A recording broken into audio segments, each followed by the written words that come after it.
On va peut-être démarrer direct par la psychologie de marché parce que donc, on vient de perdre 1000 points dans la semaine, entre le plus haut et le plus bas, donc c'est quand même pas rien, et que justement cette semaine est encore plus décisive. On peut reperdre, 1000 points cette semaine, Ah ouais, d'accord. sans trop de problèmes. Pourquoi? Parce qu'on va voir que cette semaine quand même, arrive le jour de la libération quand même, donc ça c'est beau, hein, Mm. notez-le, ça peut être le jour de la libération américaine selon Trump, mais on verra que c'est peut-être pas, il vit peut-être pas dans le même monde que nous, donc c'est un petit peu difficile. Donc qu'est-ce qu'on doit retenir un petit peu de cette semaine? Alors, on va avoir un peu moins de travail sur la psycho cette semaine, hein, c'est pour ça que je démarre aussi un peu par ça, parce que bon, on a quand même quelques sujets. Tout d'abord, on va prendre, tiens, on va prendre le calendrier en même temps pour que ce soit un petit peu animé sur la semaine passée. Tout d'abord, on a démarré la semaine avec cet indice des PMI services, et des PMI qui ressort en hausse, hein, finalement par rapport à ce que on pouvait attendre. On sait que 75% de l'économie américaine, c'est quand même du service, hein, donc c'est assez important. C'est ce qui a fait monter le marché sur ce début de semaine. C'est ce ressenti-là d'avoir quand même une économie qui confirme effectivement ce que disait Powell en termes d'analyse, que l'économie reste forte et que l'économie se porte bien. Donc en soi, ça a rassuré le marché d'avoir ce genre d'indicateur, puisque ça veut dire que malgré les inquiétudes des consommateurs, le PMI, lui, les chefs d'entreprise, le PMI, pour rappel, c'est un sondage auquel répondent les chefs d'entreprise. Hein. Les chefs d'entreprise, bien sûr, c'est des chefs d'entreprise qui comptent, pas Riri, Fifi et Loulou au bout de la rue, mais vraiment des boîtes qui comptent.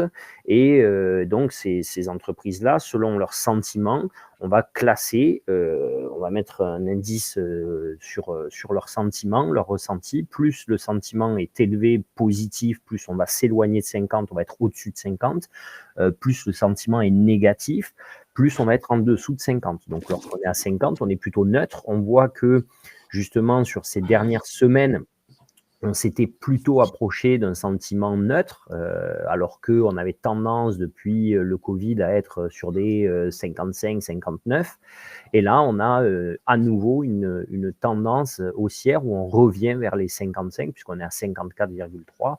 Et donc, c'est ce qui a donné du baume au cœur au marché. Après, en dehors de ça, donc ça, dans la data, on verra qu'en fait, il y a plusieurs zones de data qui ont compté. Hein. Il va y avoir un peu la soft data et la hard data. Hein. Donc, les indicateurs soft, donc les indicateurs un petit peu de ressenti ou d'indices, et les hard data, bon là, ça va être les chiffres réels, hein, qui comptent. Donc, c'est-à-dire, par exemple, le nombre quand c'est un nombre précis où on ne peut pas le modifier. En fait, hein, c'est pas un sentiment, c'est pas un ressenti, c'est vraiment un nombre. C'est hard data qui va être publié. Donc là, ce qui a pu après inquiéter un petit peu le marché, c'est cette confiance des consommateurs. On voit que la confiance des consommateurs depuis maintenant à peu près depuis plusieurs mois, les gros indicateurs de confiance des consommateurs, notamment aussi l'indice du Michigan. L'indice du Michigan qui a publié son chiffre vendredi, il me semble, voilà, le vendredi, on voit que les attentes des consommateurs restent encore un peu plus en berne, et qu'on a une confiance des consommateurs qui se réduit encore, et donc une situation économique qui est de moins en moins bonne, hein, tout simplement, avec une anticipation des consommateurs d'inflation qui est élevée, malgré que Powell ait désigné cette statistique comme une statistique un petit peu, il avait dit éberluée, il me semble. C'est en tout cas un mot fort, la remettant à sa place, on va dire, mais le marché, on voit, a continué de le pricer, et a aussi, pourquoi? Parce que la consommation américaine, c'est quand même ce qui génère le PIB américain majeur de manière la plus importante. C'est quand même un gros pilier de l'économie américaine. Et donc, si cette consommation va un peu mal, forcément, ça inquiète le marché. Et là, on voit que depuis 3 mois consécutifs, le moral des consommateurs, lui, il décroît clairement. Il est impacté par les questions commerciales, forcément, les questions de crainte d'inflation liées aux taxes douanières qui sont souhaitées par l'administration Trump. Et là, on a un combo, en fait, qui est pas vraiment bon, hein, du côté des États-Unis, avec donc le consommateur qui perd confiance. Et on voit sur plusieurs indicateurs donc les anticipations d'inflation, notamment chez le consommateur, qui sont toujours en accélération vers le haut et toujours pas bonnes, puisque là, on voit bien qu'on a des anticipations d'inflation qui sont encore en progression de la part du consommateur. Ce qui est pas très très bon, et puisque ralentissement économique plus inflation, stagflation, c'est le mot à surtout éviter, le mot à surtout pas prononcer, et c'est ce qu'il faut vraiment éviter pour l'économie, même l'économie mondiale, hein. La stagflation aux États-Unis serait un désastre au niveau du monde. Donc, on voit en plus qu'un indice PCE de la Fed de Dallas ressort lui aussi en hausse, donc forcément, ça aide pas pour les prévisions. Tout tourne autour de cette question donc des prix, de la guerre commerciale, de l'effet que va avoir ces mesures de l'administration américaine sur si on peut dire, sur l'appétit des consommateurs aux États-Unis, et ça, voilà, c'est vraiment le problème pour la Fed et donc pour le marché. Ça fait aussi 2 mois consécutifs que l'on a des ventes au détail qui sont en berne. Les ventes au détail ont été publiées. Attendez, je les ai dans. Hop. Donc, le Redbook le mardi. Donc, les ventes au détail encore. C'était bien le 25 mars, oui. 14h55, donc avec des ventes au détail qui elles, sont en berne, hein, sont en ralentissement. Donc on a 5,6%. On a mieux que la fois d'avant, ça a aidé le marché à rebondir, mais ça reste pas assez. Il n'y a pas assez de matière, il n'y a pas assez de contenu, et notamment après par rapport aux indices de prix qui ont été publiés et sur le marché. Là, on voit la confiance des consommateurs aussi qui continue de baisser, qui est en dessous de 100, hein. Donc là, c'est pareil, quand c'est un indice de confiance, 100, c'est la neutralité. Au-dessus, c'est positif, en dessous, c'est négatif. Donc, on ressent bien que cette inquiétude qui se fait ressentir. Dites-moi. Ouais, tu sais, quand il y a écrit le prévu et par rapport à ce qui s'est passé, du coup, quand c'est rouge, quand ça baisse, en fait, par rapport au prévu, c'est là que ça... C'est en ça que le marché il diminue, par exemple? Alors... Je sais pas si je suis claire, en fait. Oui, tu es clair. Alors, oui et non. C'est-à-dire que, si tu veux, par exemple, quand on a un indice comme ça, d'indicateurs celui-là, par exemple. Ouais, je par pense à exemple, celui-là. qui est rouge, il est rouge parce qu'il ressort en dessous de 50. Ouais, Donc ça, c'est j'ai quelque compris. chose, En dessous de 50, c'est... Oui, ok. voilà, c'est quelque chose qui, normalement, est négatif pour le marché. D'accord? Normalement, dans une économie où on est censé aller chercher de la croissance. D'accord? Sauf que nous, on n'est pas vraiment dans un marché qui doit aller chercher de la croissance, parce que depuis de nombreux mois, depuis maintenant même presque 2 ans, depuis le Covid, ce qui s'est passé, c'est que l'économie américaine se portait trop bien. Donc elle générait énormément d'inflation et elle générait plutôt beaucoup de croissance. Elle avait atteint du 5% de croissance, ce qui n'est pas cohérent quand on est la première puissance mondiale. On ne doit pas faire 5% de croissance, puisque dans le même tempo, pour te donner idée, la Chine faisait 5% de croissance. Donc c'est pas normal qu'un pays comme la Chine, qui est en plein essor, génère 5% de croissance et que la première puissance mondiale génère 5% de croissance. Donc, pourquoi tu vas me dire? Parce que l'intérêt, c'est que s'il y a de la croissance, il y a de l'inflation. Ça, c'est mécanique dans l'économie. Plus il y a de personnes qui peuvent se payer quelque chose, plus le prix de cette chose-là, il va augmenter. D'accord? Ça, c'est évident. Donc, là, on était dans un mode de marché, dans un mood de marché où il fallait que les chiffres soient plutôt moins bons que attendus. D'accord? Donc, si on était dans quelque chose qui était un peu plus bas qu'attendu, c'était quelque chose qui convenait au marché. OK? Donc, en l'occurrence, si tu as, par exemple, tu vois ici un PCE qui ressort plus faible que ce qui était prévu, ça, c'est sur l'inflation. Donc, une inflation plus faible qu'attendue sur le calendrier va ressortir en rouge. Mais ce n'est pas quelque chose de négatif pour le marché. Au contraire, c'est quelque chose de très positif pour le marché. Puisqu'on cherche à lutter contre l'inflation. Si l'inflation baisse, ben on réussit ce qu'on veut faire. D'accord? Donc, le marché, lui, va le prendre positivement.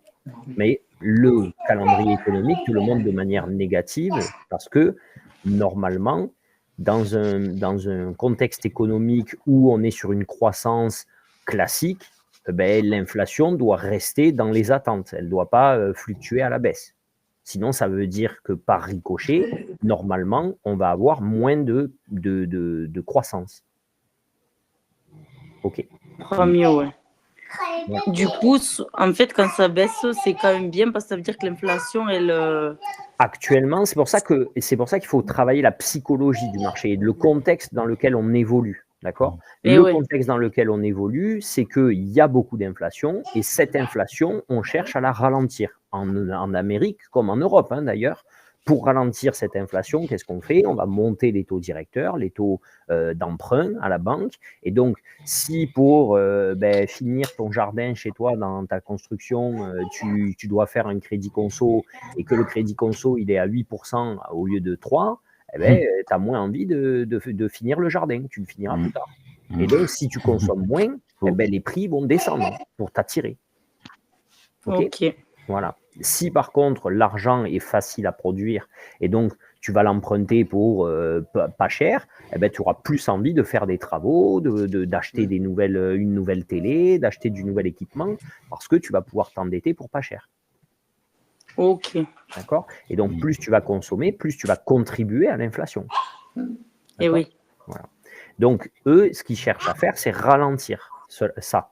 Donc comme ils cherchent à ralentir ça, il y a des taux élevés en ce moment pour ralentir la consommation des ménages. Mais là, ce qui se passe, c'est que les ménages, du coup, ici, on voit bien que le PMI service, donc les entreprises PMI service, ça veut dire que c'est les entreprises du secteur des services qui ont été sondées. Donc, par exemple, ça peut être une salle de sport, ça peut être un assureur, ça peut être un kiné, ça peut être voilà, tout ce qui va apporter un service au client, mais pas lui vendre un produit ou pas fabriquer un produit. Ces entreprises-là ont répondu à un sondage pour dire un petit peu comment elles se ressentaient. Et donc là, on sent jusqu'à maintenant, elles étaient proches de 50, donc proches de la neutralité dans leur vision, on va dire, du commerce, de leur activité. Et là, elles reprennent un peu d'essor, elles reviennent à 54. Et ça fait depuis le Covid, elles étaient plutôt sur une tranche basse à 55 et des fois 60 au-dessus de 60. Donc elles étaient vraiment dans un dynamisme. Là, elles ont ralenti proche de 50 et maintenant elles repartent de l'avant. Donc ça redonne du baume au marché en se disant, bon ben ok, le consommateur, même s'il est déprimé, il ne s'arrête pas pour autant de consommer puisque le PMI service est bon, donc les chefs d'entreprise, eux, considèrent que l'activité est bonne. Okay, donc, pourquoi on va le plus possible s'intéresser à ça? C'est parce que, comme je vous disais, même si c'est des indicateurs juste de sentiment et qui ne traduisent pas forcément une concrétisation immédiate là, et effective d'entrée de la situation, on rappelle quand même que ça fait 2 mois consécutifs qu'on a des chiffres de vente au détail donc, du coup, qui sont moins bons. Et on remarque donc aussi que le niveau des dépenses de consommation a été aussi moins bon sur les dernières publications. Et surtout, on voit que ça commence à faire son chemin en termes d'impact et de poids sur le PIB au premier trimestre. Hein. On a la Fed d'Atlanta qui publie donc chaque semaine sa projection du PIB du premier trimestre. Et là, on voit que ils sont repartis assez fortement à la baisse. Bon, même si c'est un indice qui fluctue assez fortement d'une news sur l'autre, on passe quand même là sur une projection proche des moins 3% sur le premier trimestre au niveau du PIB américain. Bien que ça m'étonnerait qu'on finisse à moins 3%, on peut peut-être finir, ça devrait confirmer peut-être par contre qu'on finisse sur les moins 1,8 qui étaient pricés, alors qu'on espérait que les moins 1,8 qui étaient pricés se rapprocheraient de zéro et qu'on puisse finir vers moins 1 au lieu de finir là plutôt vers moins 2 du coup. Voilà. Donc, ça veut dire qu'il continue à estimer qu'il y aura une prévision de croissance qui va se contracter de manière assez significative. Et ça nous montre qu'il n'y a pas que des indicateurs, donc du coup soft, il n'y a pas que des indicateurs un petit peu de sentiment, il y a aussi des indicateurs hard qui sont assez ancrés dans le sens du ralentissement, même s'ils ne sont pas tous impactés, puisqu'on a eu la production, donc du coup, le PMI service, la production industrielle qui a les commandes, avec les commandes de biens durables cette semaine, là, qui était plutôt pas mal. Bon, on ne va pas chercher à chaque fois le chiffre, mais en gros, voilà, dans ce que je vous ai préparé, on voit que les commandes de biens durables, elles, hors défense, là, voilà, ici, qui étaient plutôt pas mal, en mensuel, qui avaient fait une belle progression. Donc, du coup, on avait eu ce sentiment en début de semaine de finalement, Powell a raison, et c'est, je pense, là-dessus qu'il voulait attirer l'attention du marché parce que lui, il les avait, ces datas, à ce moment-là, au moment où il a pris son discours le mercredi dernier. Il savait que les chiffres qui allaient arriver sur les commandes de biens durables, sur la production industrielle, etc., étaient plutôt positifs. Mais sur la question de la consommation, on voit quand même qu'il y a une sensibilité. Et ça peut avoir un gros impact, en tout cas en termes de chiffres sur le premier trimestre. D'accord ? Donc, sur le premier trimestre au niveau du PIB, et notamment pourquoi, et je pense que c'est ça la clé, en fait, l'élément déterminant, en fait, entre les deux, c'est que si les carnets de commandes, les chefs d'entreprise ont des carnets de commandes qui, ma foi, ne les inquiètent pas, puisqu'ils ont un PMI qui est assez bon. Si on a une commande de biens durables qui est assez bonne, donc on a une consommation qui est assez positive.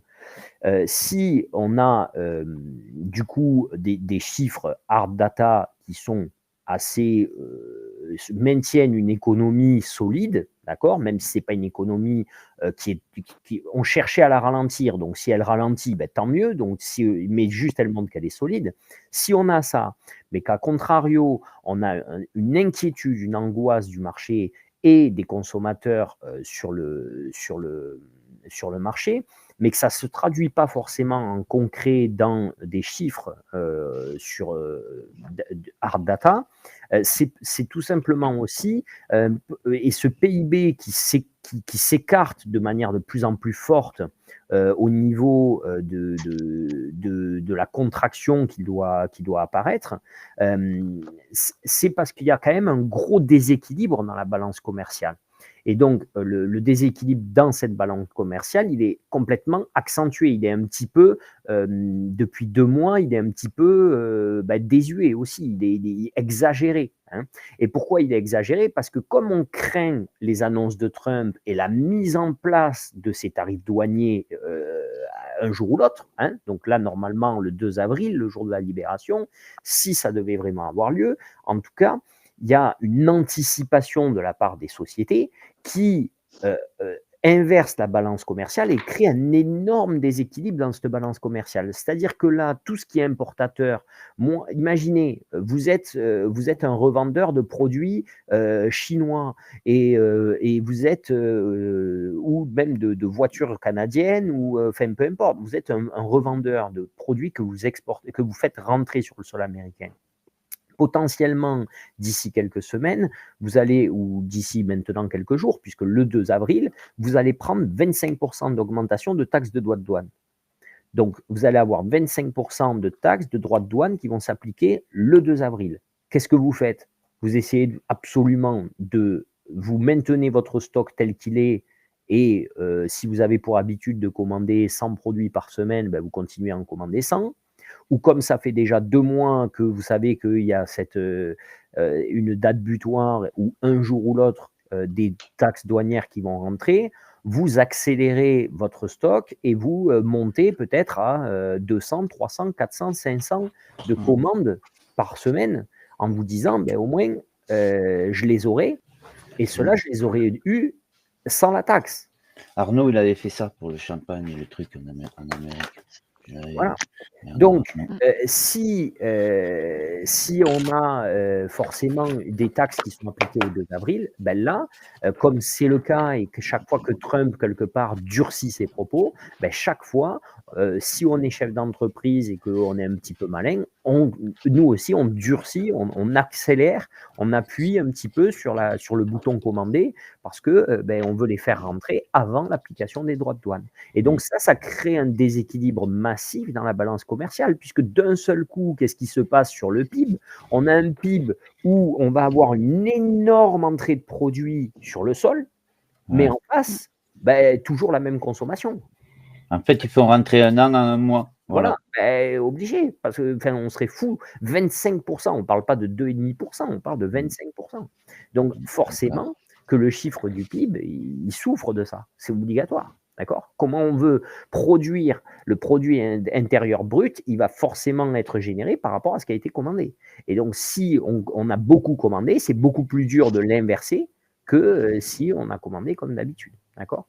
Donc, ça, c'est un petit peu l'actualité sur la question aussi des guerres commerciales et de l'impact que ça peut avoir. Ce qui va faire peur, c'est après l'inversion des chiffres. Exactement. Du coup, là, après, ça va douiller, quoi. Exactement. Et surtout que ça va douiller sans rapporter un sou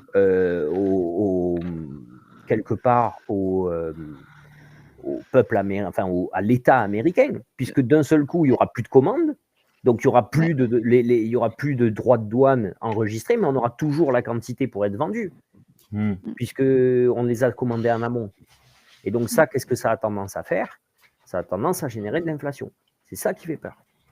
C'est pourquoi ça génère de l'inflation? C'est parce que si moi j'ai un stock et que je sais que ce stock, je peux l'avoir à ce prix-là, et que les autres, ils vont le vendre avec les droits de douane 25% appliqués, bah, qu'est-ce que je vais faire? Je vais me faire 25% de plus de marge. Hein. Je suis pas bête, hein. Je ne vais pas les vendre 25% moins cher. Hein. Donc voilà. Tu mettras à leur prix. Donc, après, on peut voir aussi qu'il y a des tensions qui se sont quand même poursuivies un petit peu cette semaine, justement sur le sujet, avec quand même un épisode un petit peu qui était un petit peu qui montre un petit peu à quel point les nerfs sont un peu là à fleur de peau, hein, et un petit peu extrêmes en ce moment, puisque bon, on a McCartney, hein, du côté du Canada, le remplaçant là de Trudeau, qui a clairement dit que désormais les États-Unis, ils n'étaient plus un partenaire, qui était plus fiable. Et puis, bon, c'est un propos qu'on a un petit peu entendu là aussi de la part de l'Europe pour montrer les dents.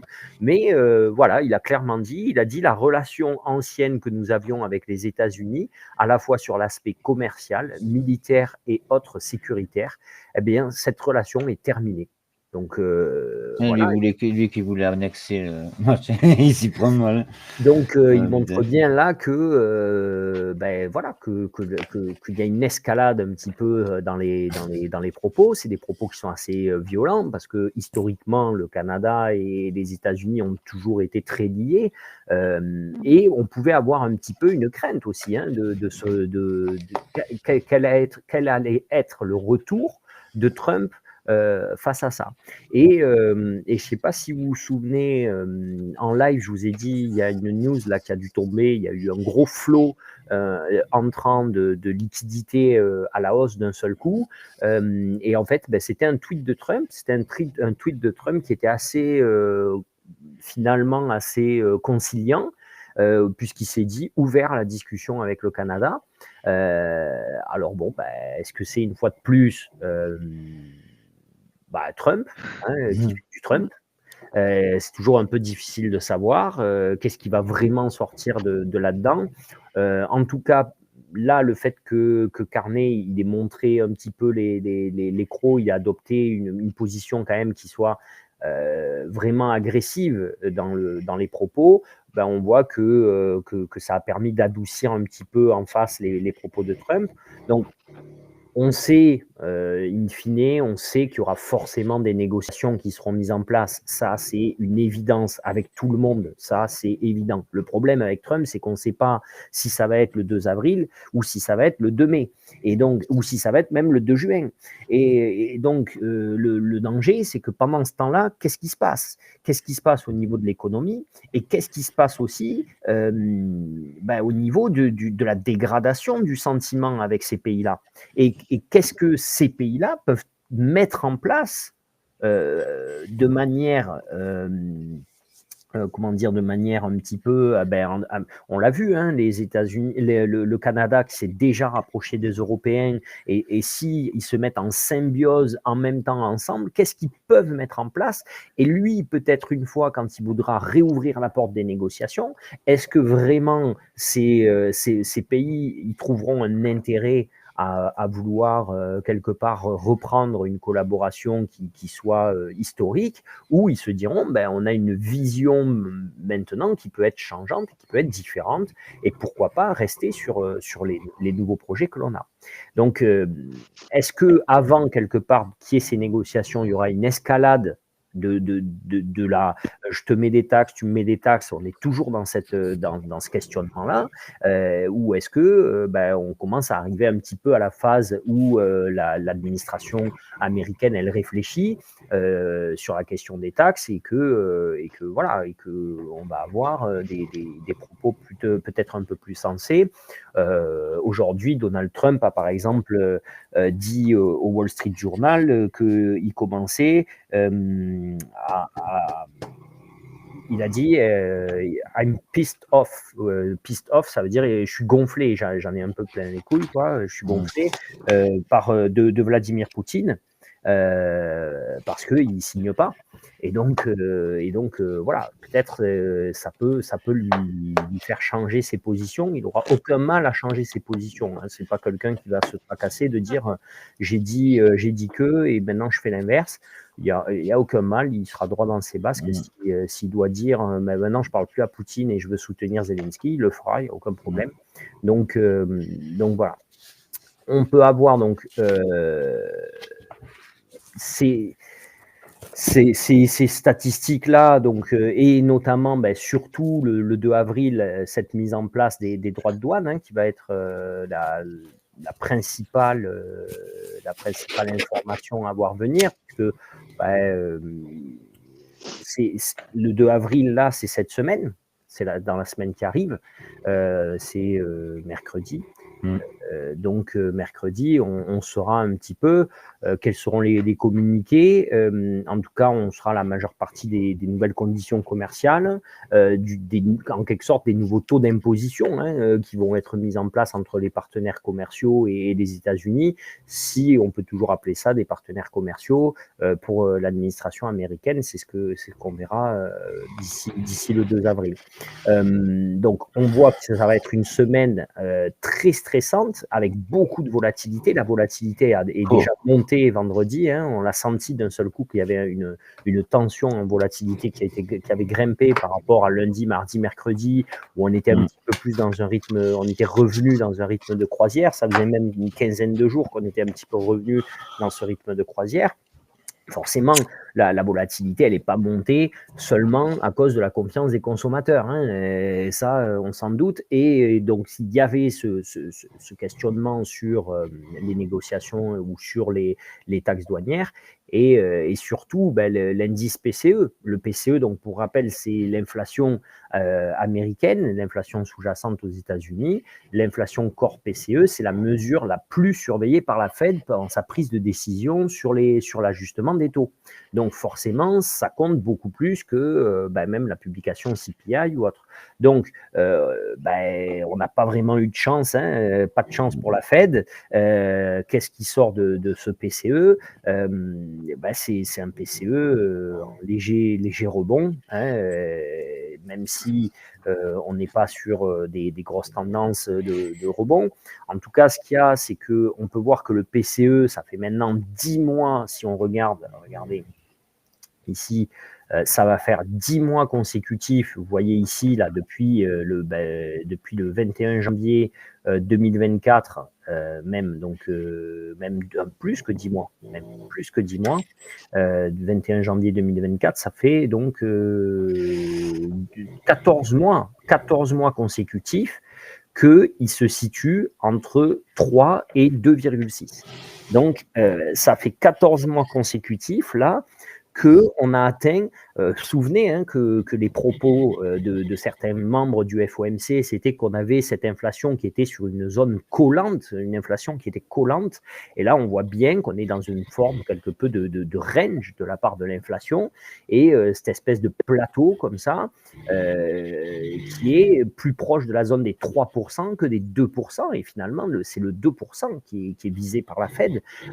Donc on ne peut pas s'attendre finalement à ce que la Fed, elle puisse avoir vraiment une position suite à cette publication de taux, une position qui soit éventuellement à une réduction des taux, parce que elle est plutôt prise toujours dans une zone plutôt collante, plutôt inflationniste proche des 3%. Et si la dernière publication des PCE avait donné un petit peu de souffle au marché, puisque souvenez-vous, on avait eu cette inflation PCE qui était sortie à 2,7% et qui était donc plus haute qu'attendu, puisqu'on avait eu une attente à 2,6 normalement ici, voilà, ça c'était la dernière publication, le 28 février.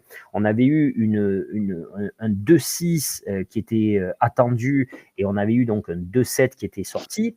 Et là, ce qui se passe, et ça avait été positif, je ne sais pas si vous vous souvenez, parce que finalement, on avait dit, c'est positif parce que le marché, en fait, avait pricé le fait que la révision du taux de la fois d'avant, vous le voyez ici, en révision, on était passé à 2,8, et donc du coup, le 2,7 qui était sorti avait donné un point bas par rapport à la révision d'avant. Je ne sais pas si vous vous souvenez de ce schéma-là qui s'était passé, qui avait fait qu'on s'était dit, en fait, la fois d'avant, on avait eu 2,9 communiqués, mais on a révisé le chiffre à 2,8.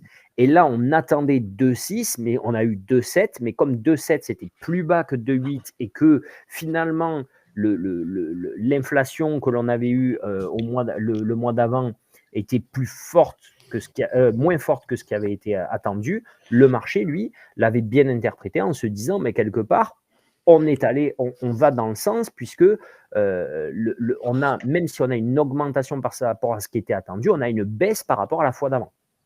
Et là, c'est l'inverse, ce qui s'est passé un petit peu, puisqu'on a une révision du chiffre qui était initialement à 2,6, qui a été révisé donc à la hausse à 2,7, et cette fois-ci, on attendait 2,7 et on a eu 2,8. Donc, on a eu et une augmentation du chiffre par rapport à la prévision que l'on avait à 2,7 et une augmentation par rapport à ce qui avait été initialement donné la fois d'avant à 2,7 également.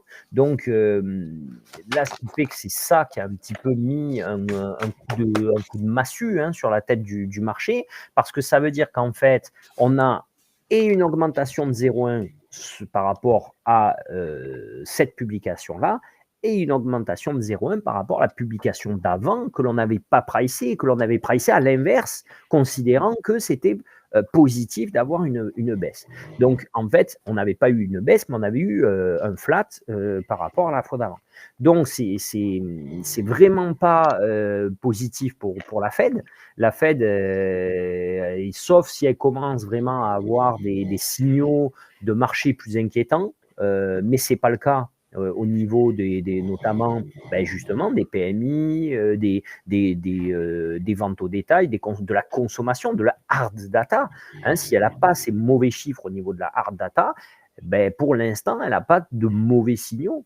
Donc, des signaux, peut-être sur l'emploi, on va voir, on va en parler la semaine prochaine avec le rapport sur l'emploi et on verra un petit peu si à ce stade, on peut avoir quelque chose qui peut se caler, parce que sinon, là, on est peut-être parti pendant plusieurs mois pour que la Fed, elle ne puisse pas bouger sa cadence de taux.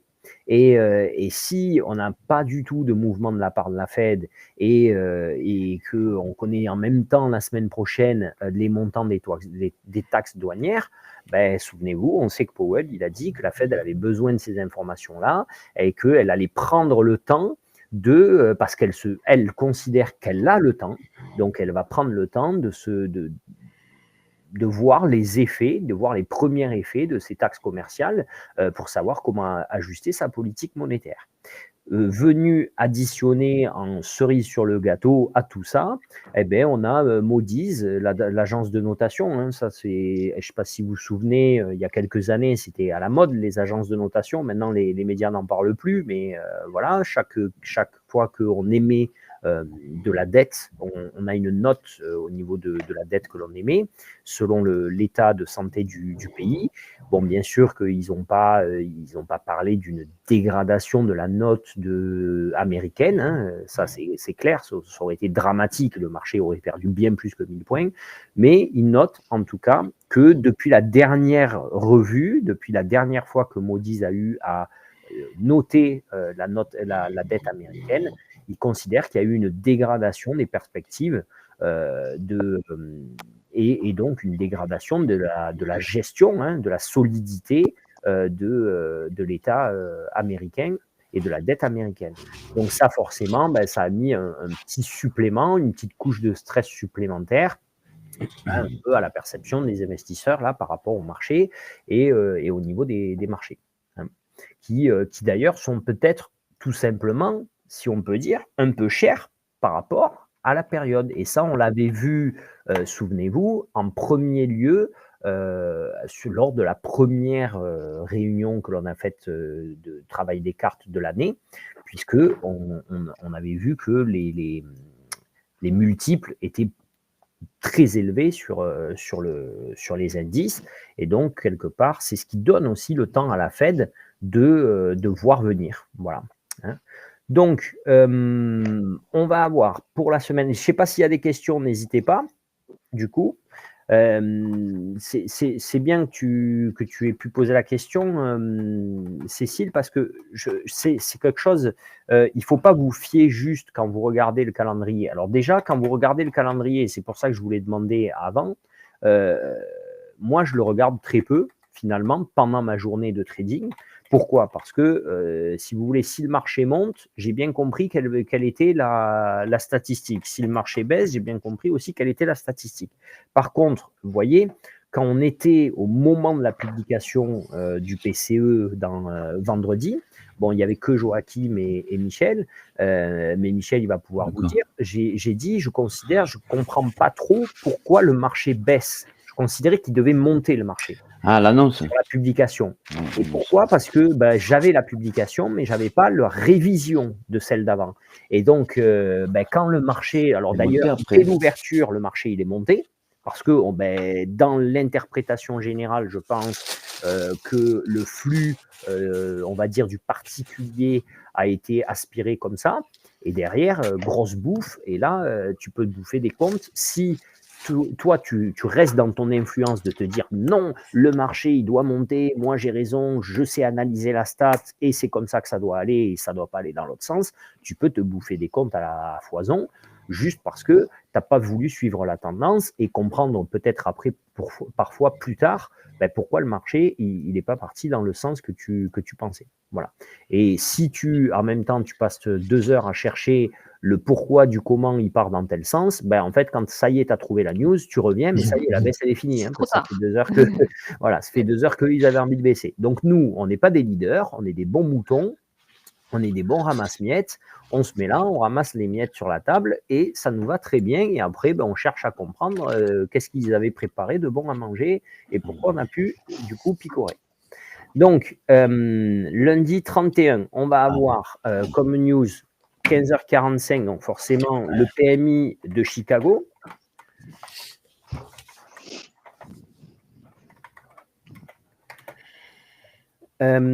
On va avoir 16h30. Alors déjà, premièrement, on va avoir un marché qui va réouvrir à 15h30. Ça, c'est quand même très important à vous noter. On va réavoir les lives à 15h30 et le marché va bien reprendre ses ouvertures à 15h30 à tes souhaits. On va avoir 16h30 l'indice, donc du coup, fête de Dallas, manufacturier. Bon, ça m'étonnerait que ce soit une grosse bougie, mais ce serait dommage d'être en position à ce moment-là. On va avoir mardi 1er avril, donc le Redbook d'entrée de jeu, 14h55.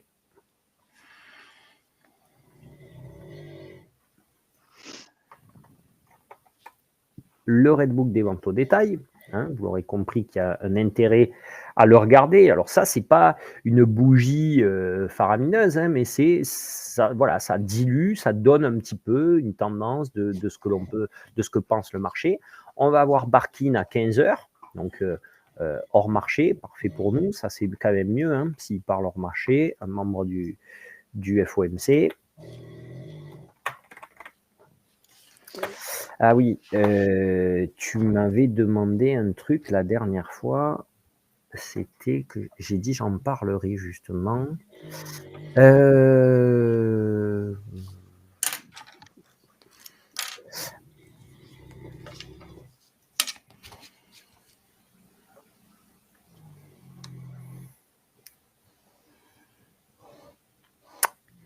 C'était quoi qu'on avait dit,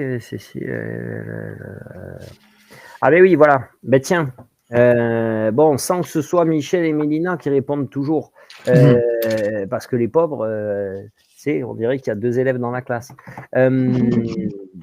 Pourquoi on note les membres du FOMC? Il y a une question à côté. Ouais, vas-y, dis-nous. Alors, pose d'abord ta question, comme ça les autres, ils ont le temps de réfléchir. Là, j'ai compris, ça va. Dis-moi ta question. C'était pour faire une blague, mais... Ah, pardon. C'était quoi ta blague? Bon, donc pourquoi on note les membres, là, les discours des membres du FOMC? Est-ce que quelqu'un peut nous répondre, là? Peut-être, justement, Aurélia, Alison, si un de vous, Steven, Nadège, pourquoi on marque ça, là?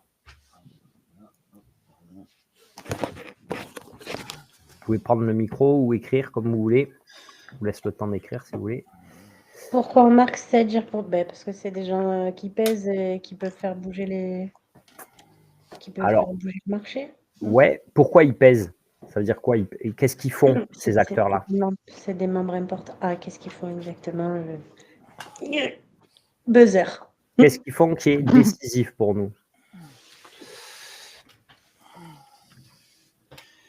Ils donnent les tendances. Alors, c'est très vague. Hein. Aidez-moi. Quand ils font des discours, non mais c'est pas grave si tu sais pas. Quand ils font des discours, bon, ok, le discours, comme tu dis, on se protège. Pourquoi? Parce que c'est des personnes qui comptent. Bon, qui comptent, c'est bien, c'est large. Comme il dit, comme il dit Steven, ils ont en plus, selon la Fed qu'ils représentent, ils ont plus ou moins d'importance. Parce que forcément, la Fed de New York, aura beaucoup plus d'importance que, par exemple, la Fed du Texas. Ok. Donc, selon la Fed qui représente, ils ont plus de poids. Et surtout, en fait, ces membres du FOMC, ces membres-là, c'est eux qui votent la décision de baisse ou de hausse de taux.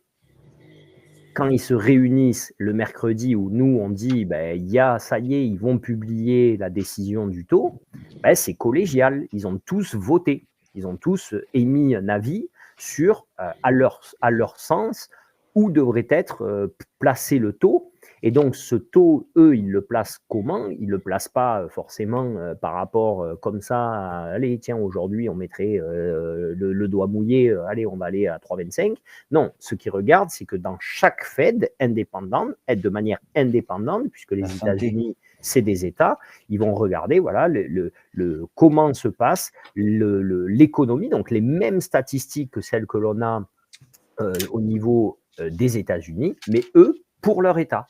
Et donc, par rapport à leur État, ils vont dire, OK, donc dans ma banque fédérale, j'ai peut-être un ISM manufacturier qui est positif. Alors forcément, donc chaque aussi Fed va avoir des fois une tendance un peu plus marquée qu'une autre, parce que il y a des lieux où le PMI manufacturier va avoir plus d'importance, parce que historiquement, c'est un peu comme chez nous dans le Nord, historiquement, il y a les mines. Donc c'est eux qui vont représenter la manufacture. Les autres, ils vont représenter peut-être les services. Vous voyez, donc chacun va avoir comme ça un rôle un petit peu plus important au niveau de la Fed pour dire, voilà, si mon État qui représente un petit peu normalement le dynamisme manufacturier, par exemple, du pays, est dans un sentiment manufacturier moins bon, ça veut dire que dans le pays, ça ne va pas être positif. D'accord? Donc, lui, en fait, il va se baser sur les chiffres qu'il a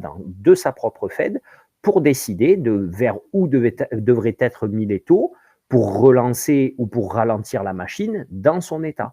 Et ça équivaut à notre BCE?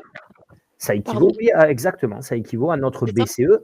Oui, ça équivaut à comme si nous, on avait chaque membre de la BCE. Eux, ils sont membres du FOMC et après, ils ont un président, comme nous, on a Christine Lagarde. Eux, ils ont Powell qui décide en fait, lui, il vient juste retranscrire et il prend la décision finale aussi avec les autres. Voilà, il est représenté. Donc, pardon de te poser des questions, mais chaque FOMC ouais.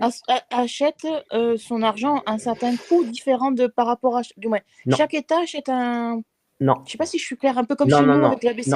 Non, chaque État n'achète pas les taux de la dette à un taux différent. Ils achètent tous au même taux directeur. Mais eux, ils votent. C'est pour ça qu'il y a une importance, parce que donc on a ce qu'on appelle les fameux dot plots. Les dot plots, regardez ici, si on va là.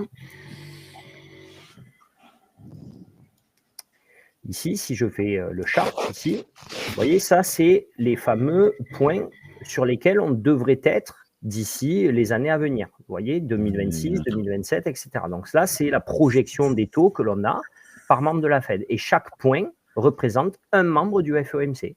Et donc là où ils sont placés, eux, c'est là, on ne sait pas individuellement qui a placé son pion à tel endroit, d'accord, mais parce que ça doit rester anonyme, mais on peut savoir que tant on fait ça et tant on fait ça. Exactement. Ok. Et là, ça permet de voir là où il est vraiment et combien de personnes estimaient qu'il devrait être à cet endroit-là. Et donc, des fois, à se dire, peut-être que du coup, la réunion suivante, ça ne va pas vraiment baisser, ça va peut-être même plus monter que baisser, etc. Et c'est comme ça qu'ils peuvent identifier ici les enjeux de baisse ou de hausse de taux. Ok. Voilà, donc ça, c'était une question que m'avait posée Cécile la semaine dernière. Je trouvais intéressant qu'on en parle pour savoir ça. Je suis la seule à voir les petits bonhommes. Normalement, il n'y a pas de bonhomme. C'est quoi alors qu'il y avait les points? Oui, avec les points, il y a des trucs, non? Il y avait des bonhommes avec les points? Il y avait des points bleus, des points moins bleus, et il y avait quoi? Oui, non. La majorité, non? Ah non, je croyais que c'était comme une tête, tu vois, Mickey ou je sais pas quoi là, mais non. Ah, d'accord. Ah oui, un petit bonhomme ici, voilà, là, les yeux, le nez, le chapeau. Oui, d'accord. Mickey, je pense, c'est moi. En fait, il y en a que Ah oui, là. d'accord. C'est partout, moi aussi. Non, effectivement, il n'y a que au début. Ok. Allez. Donc du coup, alors on revient un petit peu donc à discours de Barkin. Avant l'ouverture, ce sera pas plus mal. PMI manufacturier en suivant. Donc du coup, parce que là c'était le PMI de Chicago. Hein. Ouais. Ici c'est que de Chicago. Donc Chicago en fait, pourquoi on s'y intéresse? Parce que justement Chicago c'est une avec Dallas un des États où la manufacture est importante, d'accord? Donc, hop. 15h45, c'est ça? 15h45, PMI manufacturier.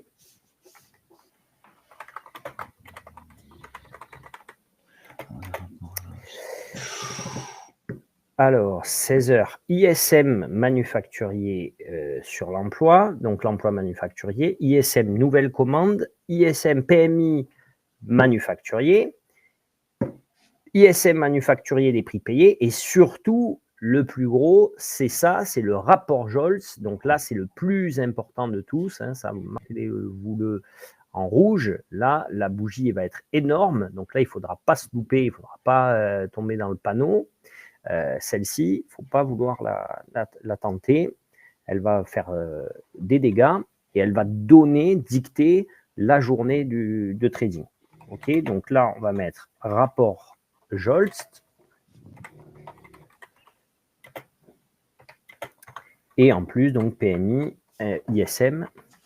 Bon, on peut mettre ISM multiple. Hein, Maxime, c'est qui lui, rapport Jolst là?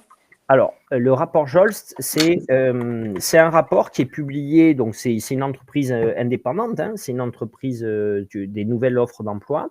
Et ce rapport, en fait, c'est un rapport où on va dire le nombre d'offres d'emploi, bon, même si ce n'est pas le nombre qui a une importance, c'est surtout, en fait, ce qui est important, c'est qu'ils vont, dedans ce rapport, ils donnent les tendances de l'emploi. Donc, c'est-à-dire qu'ils vont dire, par exemple, les ingénieurs ont tendance à se faire débaucher d'une entreprise pour aller dans une autre. Les chasseurs de tête ont plutôt du mal à trouver des profils. Le salaire moyen à donner à quelqu'un pour le déloger ou pour lui faire accepter un poste est de temps. Et en fait, c'est ce contenu qui est intéressant parce que ça permet de donner vraiment une vision de ce qu'est le marché de l'emploi actuellement, en dehors juste du nombre d'offres d'emploi. C'est vraiment chaque offre, pourquoi elle trouve preneur, pourquoi elle ne trouve pas preneur, est-ce que on se pique les salariés entre sociétés, est-ce qu'il y a un petit peu pour maintenir son salarié dans sa boîte ou pour le piquer un autre, est-ce qu'il y a une surenchère des salaires, etc. Donc c'est vraiment l'état du marché du travail. OK ? Merci. C'est pour ça que ça a beaucoup d'importance parce que, en fait, justement, comme le marché du travail, la Fed, souvenez-vous, hein, la Fed avait dit que les mesures qu'elle regarderait le plus, donc c'était justement, elle mettait la pression sur les rapports sur l'emploi et sur les PMI ISM. Je ne sais pas si vous vous souvenez. Hein. Bon, ça, c'est vieux de 2024, décembre 2024. Il avait dit ça. Et donc, ça, c'est le genre de journée très importante pour la prise de décision de la Fed.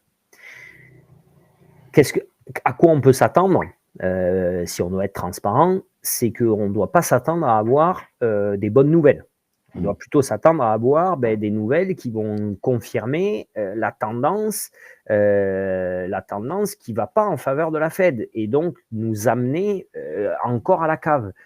Ça nous donnerait énormément de souffle, énormément de positif que dans ces rapports-là ressorte un dynamisme du marché de l'emploi et quelque chose de plutôt structurel, mais sans course surenchère au salaire. Parce que sinon, surenchère de salaire dit inflation. Et s'il y a inflation, alors comment faire pour ralentir? Okay. Tac, tac, tac. 16h, Là, ouais, on va parce que avoir là- donc 14h15 création d'emplois non agricoles le Ah, mercredi. mais on passe au lendemain, là, déjà, Ouais, c'est bon, ça c'est y est, fini. ouais, Mardi à ouais. 16h, d'accord. Mardi 16h, Pour c'est moi. fini après, hein, Ok, normalement. ok. D'accord. Fête de Dallas, c'est 16h30. Perspective secteur de service au Texas, ça n'a pas Voilà, d'importance. Ok, merci. Ça, on peut se le marquer si certains veulent des fois regarder, préparer J'ai mis la date de un mercredi. petit travail des cartes. Non, mais ça n'aura pas d'impact sur le marché à 16h10, mais c'est plus, vous voyez, un indice d'optimisme économique. Donc ça, c'est pareil, ça, c'est du sondage, c'est de la soft data, c'est savoir un petit peu comment se ressent, quel est l'optimisme économique des États-Unis. Et si vous voulez un petit peu travailler la psycho ou les analyses fondamentales, vous pouvez vous le noter, c'est pas mal. 13h, donc taux hypothécaire 30 ans, comme d'hab, le mercredi.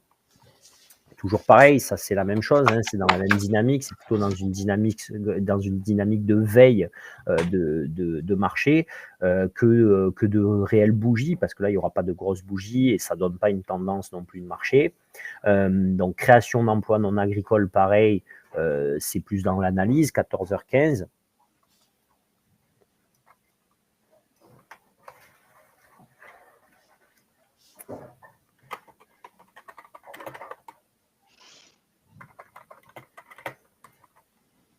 Agricole, on est bon.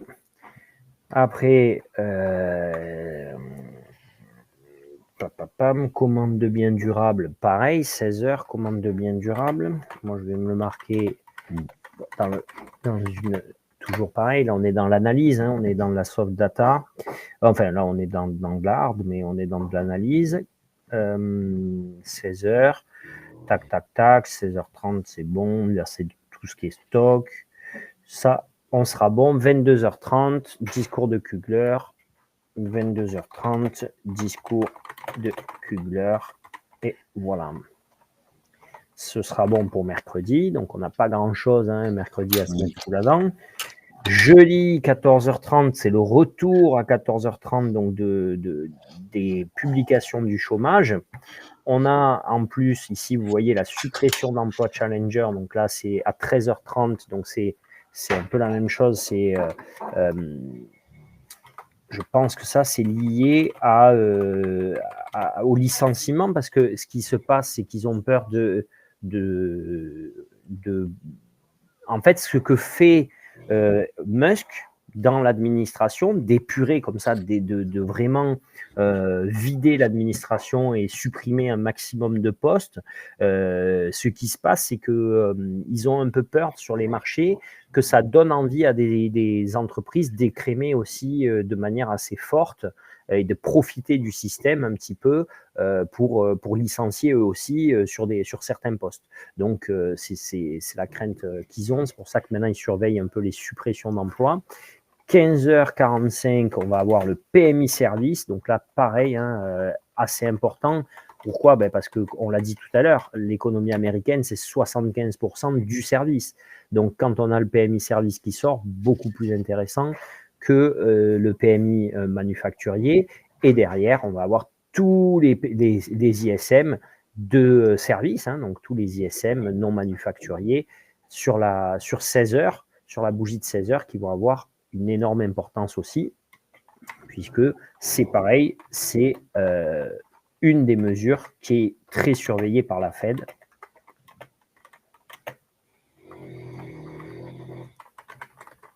Et donc là, on voit que l'ISM, il est lié à l'emploi, aux nouvelles commandes, il est lié aux prix payés, donc avec une idée d'inflation, etc.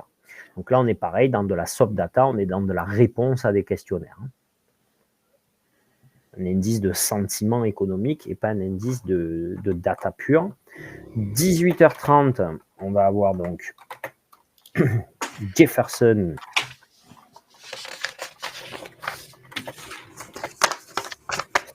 Et 20h30, Cook.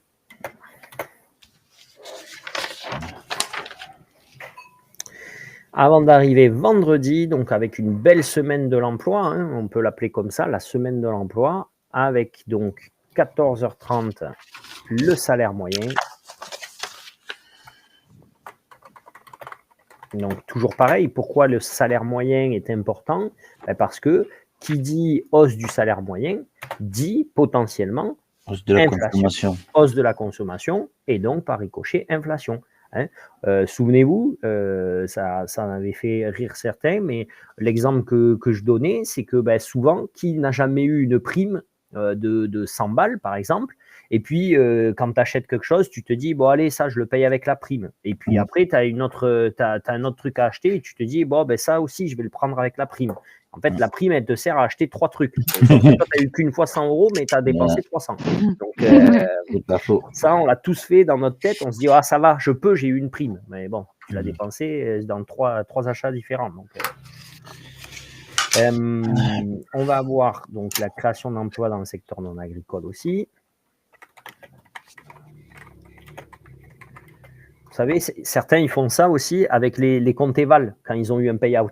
Ils se disent, je peux prendre des comptes Eval, j'ai eu le payout. Dis, comme je l'ai cramé, je peux en prendre un autre. C'est pas grave. En plus que l'autre fois, je me suis fait avoir, j'étais à 16. La promo, elle va bientôt finir, je peux en prendre 3 ou 4 avant qu'elle s'arrête. Bon, mais après, finalement, j'en ai plus. Il y en a qui font ça sans avoir eu de payout aussi. Voilà, aussi. Eux, ils sont un peu plus sadomaso, c'est pas pareil. Ouais, clairement. Malheureusement, ouais. Alors, tac. On va avoir le taux de chômage à 14h30 aussi. Oula. 17h25, mesdames et messieurs. Donc là, on va aller directement sur le site de la Réserve fédérale et on va aller voir. C'est à 17h25. Eh ben, il y a tonton Paul qui prend la parole, donc on va voir un petit peu à quel sujet il va venir s'exprimer, le copain. Parce que si les autres, ça a moins d'importance, lui par contre, il faut vraiment bien s'accrocher de savoir, Economic Outlook, bon, c'est à l'université de Chicago, mais par contre, on a quand même sur un forum de la politique monétaire aux États-Unis, et donc c'est sur sa vision de l'économie. Donc quand même, c'est pas rien. C'est pas rien, ça peut être vu en direct. Bien sûr que c'est pas là où il va annoncer si la Fed va baisser ses taux à la prochaine réunion, mais ça va faire bouger. En tout cas, ça c'est sûr. Il y aura une augmentation de la volatilité sur cet horaire-là, et donc il faut faire attention. Pam.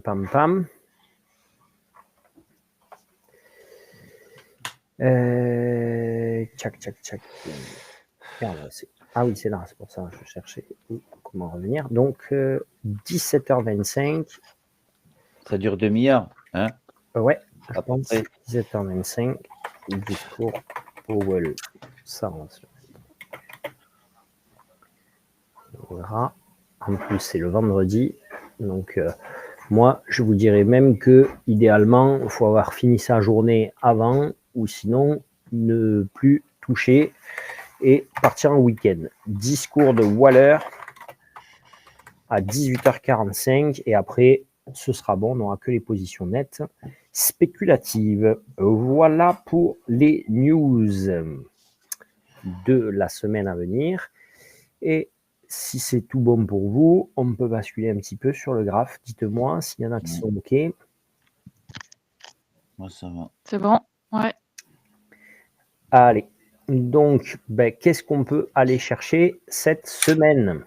Regardez quand même, donc, par rapport à ce qu'on s'est dit en introduction, si on peut dire. Regardez, donc on avait ici, on est revenu sur une zone, vous voyez, là, on est revenu, si on prend, bon là c'est plutôt par ici la clôture, on est revenu ici sur la zone du vendredi 14 mars, d'accord, et on avait eu un plus haut de la semaine le mercredi ici à minuit, et après on a perdu 1000 points en ligne droite quelque part, sans véritable zone de rebond.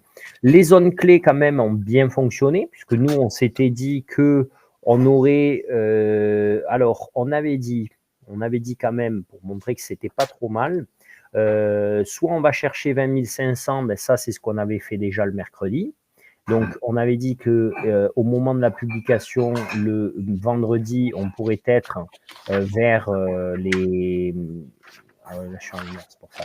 On pourrait être vers les 20 150, donc on aurait dû être 150 points au-dessus.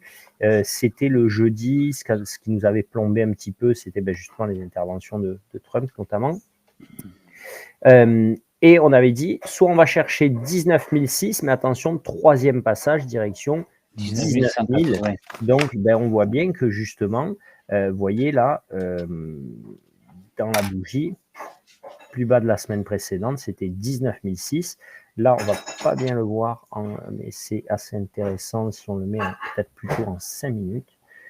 Vous voyez, la seule zone là, regardez, il a complètement ici été en cul plat sur chercher la zone directement jusqu'à 15 006, et c'est à 15 006 où il s'est mis à faire un peu une phase de range, vous voyez, ici, jusqu'à la casser, et quand il l'a cassé, il a plutôt assez bien rebondi sur le 19 500, pardon, où il a tenté de repartir, et il bloquait chaque fois quand il remontait à 500, un peu plus, et boum, il retombait.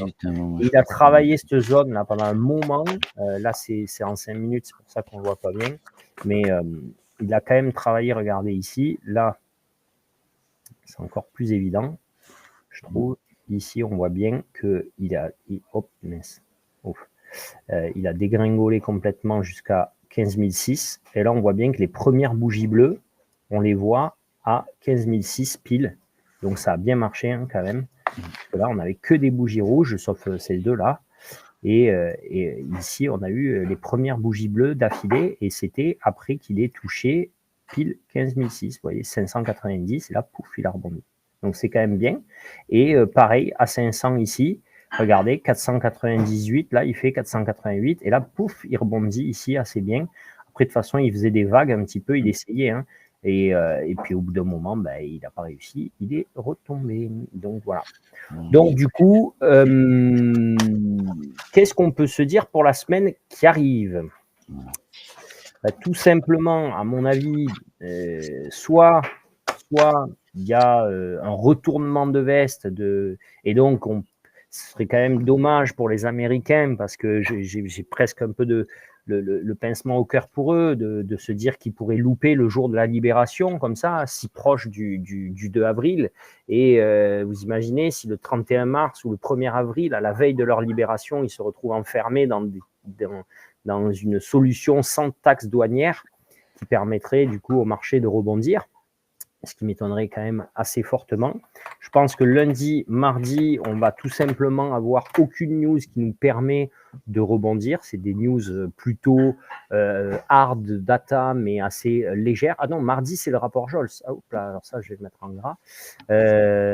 Donc, lundi, du moins, on n'a rien. Donc, lundi, on aurait continué notre chute, aller chercher les 19 150 pour moi. Lundi, on continue même sens. Direction 19 150, sauf déclaration bien sûr de Trump sur la mise en place des taxes, mais généralement ce qu'il nous a montré depuis son arrivée, là, depuis son second mandat, c'est qu'il va toujours jusqu'au dernier jour, et c'est le dernier jour où il intervient. Et là, ce qui peut se passer, donc, c'est que mardi 1er avril, on peut avoir un rapport Jols qui, pour moi, devrait continuer de planter le marché, honnêtement. Je ne vois pas comment ce rapport Jols peut ressortir de manière positive pour le marché, parce que, en fait, tout simplement, si le rapport... Pourquoi on peut s'attendre à un rapport Jols qui devrait, quoi qu'il en soit, plomber le moral du marché, à votre avis?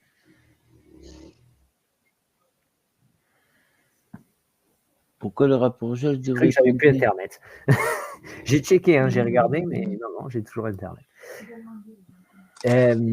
Alors, pourquoi? Parce que tout simplement, si le rapport nous dit que il y a plus de licenciements et qu'il y a, imaginons, un marché de l'emploi qui devient d'un seul coup avec, en gros, beaucoup d'offres d'emploi, beaucoup de licenciements. Et donc, ce qu'on pouvait, quelque part, depuis, souvenez-vous, l'année dernière, souhaiter. La Fed aurait souhaité avoir un tel rapport. D'accord ? Donc, si d'un seul coup on a ça, qu'est-ce que ça va apporter ? Ça va apporter de l'angoisse sur le fait de se dire, du coup, l'économie ne se porte plus bien. Et la confiance des consommateurs qui est en berne, c'est lié au fait que quelque part, s'ils perdent leur travail, ils sont moins chauds de consommer.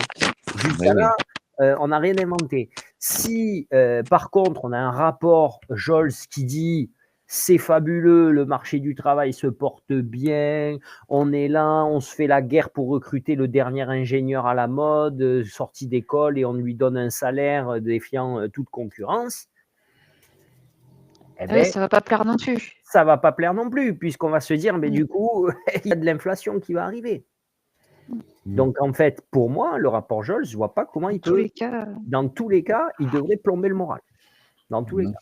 Mais du coup, je ne comprends pas parce que entre le PMI, si je comprends bien, le sondage des chefs d'entreprise dit qu'ils vont bien. Ils doivent augmenter les importations pour que justement ils n'aient pas cette taxe qui va leur être imputée. Ouais. Mais du coup, j'essaie de comprendre, Maxime. Ouais, mais c'est le but, vas-y. Comment justement ce rapport pourrait être négatif, puisque si on suit la logique, ils essayent quelque part ils font marcher l'économie au maximum pour essayer de combler la taxe à venir. Comment doit être négatif du coup ce rapport-là ? De l'emploi, je parle. Ouais. Sur l'instant T, on a besoin d'une masse salariale pour faire face à tout ça. Tout à fait. Mais ça veut dire que, donc, on pourrait se dire que le rapport, attention, je n'ai pas dit que le rapport, il va être négatif. Le rapport, il peut être positif, donc il peut dire le marché de l'emploi se porte bien, ok. Mais le marché, si on dit le marché de l'emploi se porte bien, est-ce que ça va être bien interprété par le marché ? C'est ça la question qu'on se pose. Voilà, le marché financier. Comment le marché, lui, va interpréter ça, à ton avis ? Si le marché, si le rapport, il dit, en gros, l'économie se porte bien, l'emploi se porte bien, on est obligé de recruter plus de monde ou d'augmenter les salaires. Et les gens vont plus gaspiller, ça va faire plus d'inflation. Enfin, vous voulez parler, mais ça... Pardon. Oui, ça fait comme un robot quand tu as parlé. Vas-y. Pour moi, en France, le plein emploi, c'est un peu ça, en fait. Le plein emploi est quelque chose de positif. C'est quelque chose, pas dans le contexte actuel. Pas pour l'inflation, c'est ça. C'est pas là tout de suite. Si même en France on se rapprochait du plein emploi, ce serait pas positif.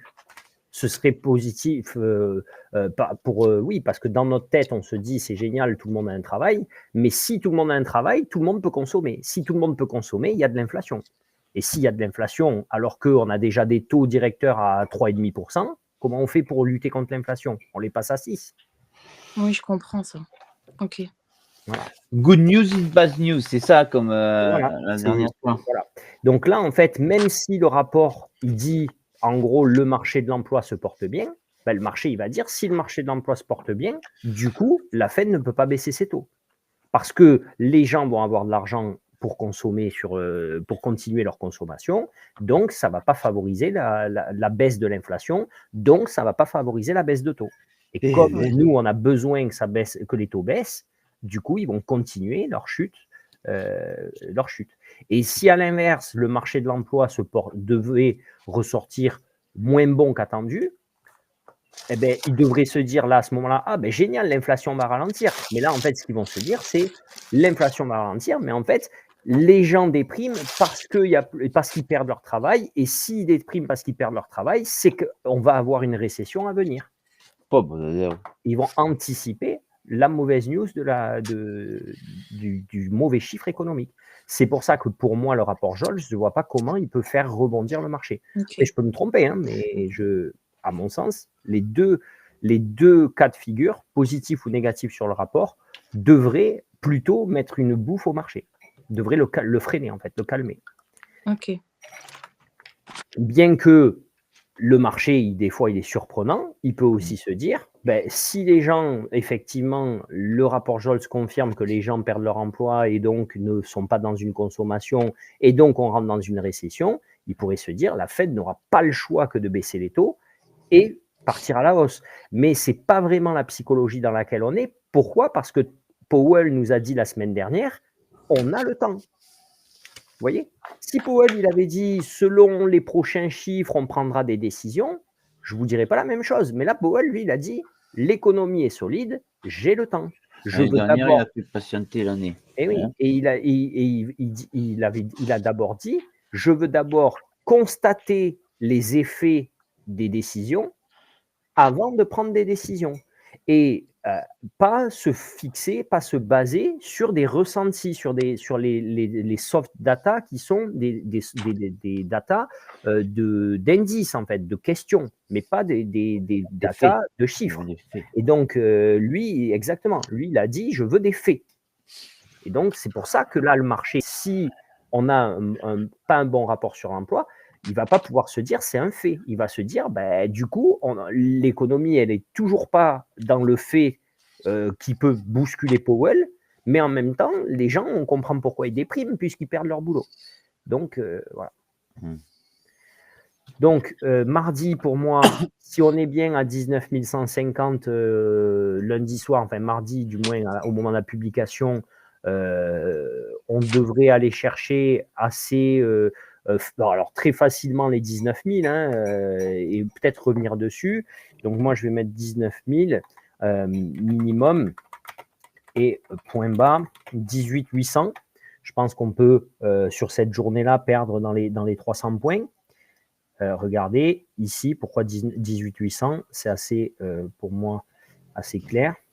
Est-ce que la réponse était claire, Aurélia, ou pas? Ouais. Après, il y a une gymnastique à avoir certainement de cette logique, mais j'arrive pas à... C'est pas très logique. Voilà, ça me semble pas logique. C'est pas logique, je suis d'accord. Mais le marché, il n'est pas toujours logique. On n'est pas... En fait, une économie, elle ne se mène pas de la... Tu vois, quand on se dit, quand la Fed, elle décide, elle dit, on veut que l'économie ralentisse. Normalement, nous, dans notre tête, on va dire, de petits particuliers, tu vois, de petits citoyens, on se dit, attends, qu'est-ce qu'il veut de mieux? Il y a 5% de croissance, le mec, qu'est-ce qui ne va pas? Pourquoi ça l'emmerde d'avoir 5% de croissance? On devrait se dire ça. Lui, ça l'emmerde parce que 5% de croissance quand on est la première puissance mondiale, c'est pas normal. Et comment faire en fait? Est-ce qu'il vaut mieux pour lui qu'il fasse 5% de croissance pendant un an, ou pendant 2 ans d'affilée, ou qu'il fasse 2% de croissance pendant 6 ans? Il préfère ça. Parce que c'est un paquebot, l'économie américaine. C'est long, c'est lourd. Donc, il préfère quand c'est régulier, fixe, comme ça, le côté train-train pépère, quoi. Et pourquoi? Parce qu'au moins, ça veut dire qu'il maîtrise facilement l'inflation. À peine il touche un levier, tac, il se passe quelque chose. Quand tu es dans du 5% de croissance, tu es dans quelque chose qui est trop dynamique. Et donc, pour le freiner, c'est dur à freiner. Mais si ça freine d'un coup sec, boum, tu prends une grosse claque. Et par contre, comme c'est un gros paquebot à faire redémarrer, si tu prends la grosse claque, c'est très dur à refaire démarrer. Donc, il préfère être dans un rythme de croisière constant et cohérent que d'avoir des pics d'accélération et d'un seul coup un frein. Parce qu'il se demande en fait en anticipation, le jour où ça va freiner, comment je vais faire pour relancer la machine. Donc, parce que qui dit croissance à 5%, dit taux d'intérêt taux d'endettement important pour les merde. Citoyens. Pour les États. Parce que du coup, s'il y a de la croissance à 5%, qu'est-ce que tu vas faire? Tu vas préférer acheter ton action en bourse qui va te rapporter 15% sur l'année que de prêter au marché obligataire à 3% ou à 5%. Donc, du coup, le marché obligataire, il est obligé de monter à 6 ou à 7 pour pouvoir avoir quelqu'un qui le finance, pour pouvoir retrouver le rendement risque-bénéfice. Et donc, quelque part, même lui, il n'y a aucun intérêt, du coup, à ce qu'il fasse 5% de croissance, puisque les 5% de croissance, il les repère dans sa dette. Tu vois? Ouais. Donc, donc là, clairement, regardez, c'est assez net pour moi. Ici, cette zone, d'accord, s'il venait à décrocher là, le plus bas de l'année à 19 150, il serait déjà, vous voyez ici, presque dans un troisième passage, hein, puisqu'il l'avait fait là, il avait presque fait ici, et là, il reviendrait le tester. Donc, pour moi, il pourrait aller chercher 19 000, venir à 19 150, et puis après, boum, décrocher. Et la zone 18 800 me plaît bien, parce que, pardon, regardez ici, hop, parce qu'elle avait servi plusieurs fois de rebond. Hein, ici, là, regardez, tac, une fois. Alors là, c'était même troisième passage parce que. Et elle était bloquante, vous voyez ici, à la montée. Et ici, une fois. Et ici, bloquante à la montée. Et après, zone d'accumulation là, avant qu'il y ait le redémarrage vers le haut. Donc, du coup, ça me semble évident que si on devait casser les 19 000, on vienne quand même revenir tester ces zones-là d'accumulation. Donc 18 800 au minimum. Et si mercredi, effectivement, 2 avril, devait rentrer les droits de douane en place, eh ben, on pourrait viser plus, regardez ici, de manière assez claire, cette zone-là d'accumulation, hein, finalement, qui avait été une grosse zone. Donc là, on voit bien qu'on a le pic, regardez, à 725, hein, hors zone, ici, tac, on le voit. Et donc, on a le bloc, par contre, qui est plutôt vers les 250, d'accord. Donc, on peut viser un 18 300 en point 250 ou 300 en point bas, sur l'effet du 2 de la libération, hein, comme l'appelle Trump. Donc, c'est pour ça que tu as disé la libération. Je me disais, c'est la c'est libération. le jour de la libération, donc D'accord. on va le croire. Hein. Ah, c'est lui qui a dit ça. Ça n'a rien à voir avec l'histoire. Non, ça n'a rien à voir avec l'histoire. D'accord. Il veut marquer l'histoire, peut-être. Je ne sais pas s'il veut la marquer du bon sens, mais. Et le jour où il faudra tout s'effondrer. Non, je plaisante. Voilà.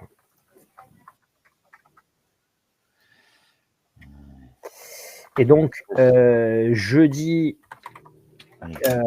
et vendredi, on pourrait, à mon sens, plutôt avoir un retournement, essayer d'avoir une phase quand même, parce que le marché, il ne va pas perdre non plus en ligne droite sans phase aucune de rebond. Sinon, ça va commencer quand même à un moment donné à titiller, à inquiéter. Hein. Vous voyez, ici, on a une belle S3M à 18 300, donc on pourrait venir la toucher et rebondir plutôt peut-être pour revenir vers un 18, pourquoi pas 18 500 et s'arrêter vers là entre 18 750, 18 500 jeudi, vendredi. Si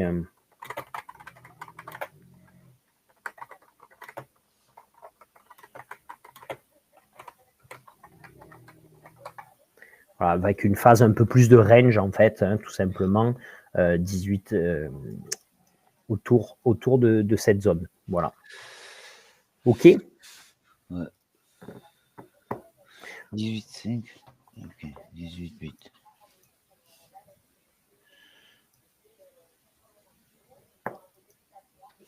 Voilà. Est-ce qu'il y a d'autres questions? N'hésitez pas, justement, c'est bien, même si ça ne semble pas, parce que vous voyez, vous vous rendez compte que ce que vous demandez, ça ne semble pas évident pour tout le monde, en fait. Hein. Ben non, hein, c'est pas évident. Aujourd'hui, j'ai bien compris. Il y a des jours, je comprends bien moins, tu vois. Parce que.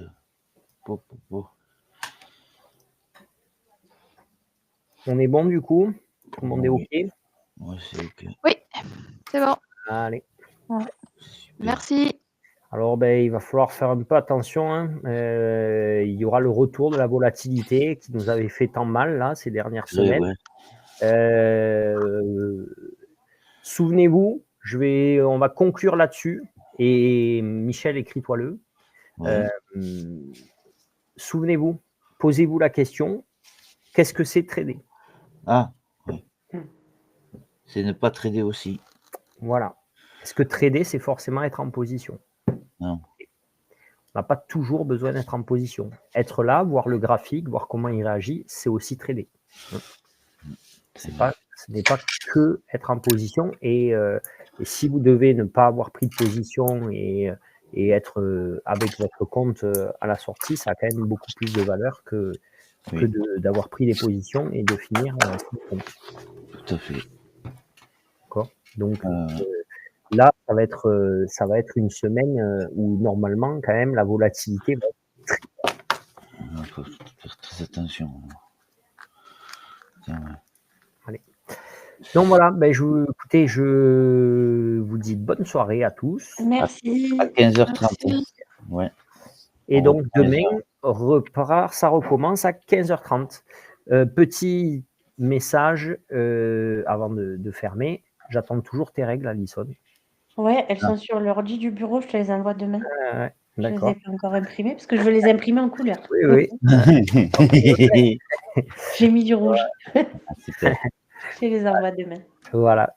Ceux qui veulent qu'on fasse le rendez-vous, n'hésitez pas, parce que je les ai pas tous en tête, mais n'hésitez pas si on fait des rendez-vous mensuels là, pour faire le suivi un petit peu de là où vous en êtes et de comment vous vous sentez, et des techniques qu'on peut vous donner aussi pour continuer à progresser. C'est important. Ça vous aidera. Voilà. Merci. Allez, à demain. Soirée à tous. Merci. Ciao. Salut. Bye. Bisous. Ciao tout le À monde. demain. Bon dimanche. Ciao, ciao.